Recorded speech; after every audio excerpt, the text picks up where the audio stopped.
You are great. There is no one like you. Wanted to Bain and welcoming us to the Power Within. 3 hours of inspiration, 3 hours of purpose, 3 hours of music, 3 hours with you. I hope you had a blessed and a wonderful weekend. I had a great weekend each and every Saturday and Sunday.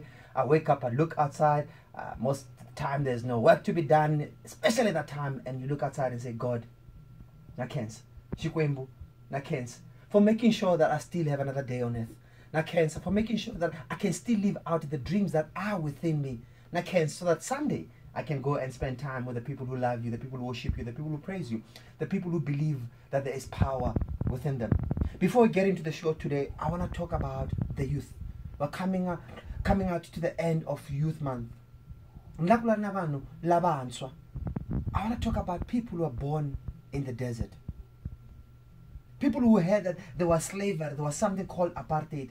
People who heard that we're going to the promised land, Ekanana, there is freedom. But unfortunately, they're stuck in the desert. It doesn't make sense going back to apartheid. It doesn't make sense going back to Egypt, where you get 3 meals a day, but you're working for someone else. Your children will never inherit what you're working for. But going forward to the promised land, going forward to freedom, looks so far. And we've been on this journey for over 20 years, and we're not sure how long it's gonna take. We've got this guy called Moses who took us out of Egypt, took us out of apartheid, but he's no longer here. We've got this young boy called Joshua that we need to buy into, believe into, to take us to the promised land. If you're a young person and you're stuck in the desert, I want to tell you something. God promised it to us. God said he's going to give it to us.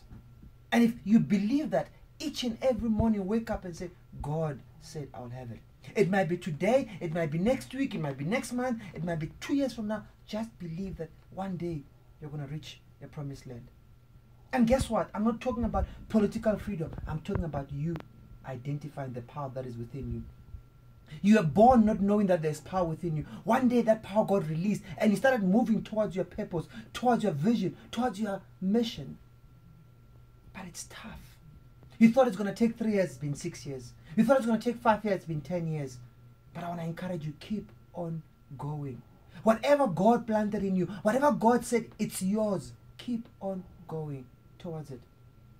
As you get closer and closer to your promised land, as you get closer and closer to your Canaan, you're going to see giants bigger than you.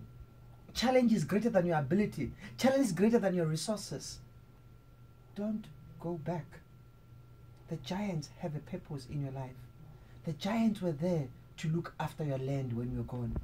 The giants were there to look after your farm when you were gone. The giants were there to build houses for you while you were gone. Maybe now you'll understand why the Bible says that I'll give you houses that you did not build. Who built those houses? The giants. If the giants were not there, you're going to find a barren land. You're going to find a land that is not taken care of. The giants were taking care of your asset. And you don't have to fight them. Just get closer and closer to them. When you get closer and closer to them, the power of God will be released. And they will understand that the land belongs to you. Here's Edith Masakona in a new CD saying, Ndinga Isakanye.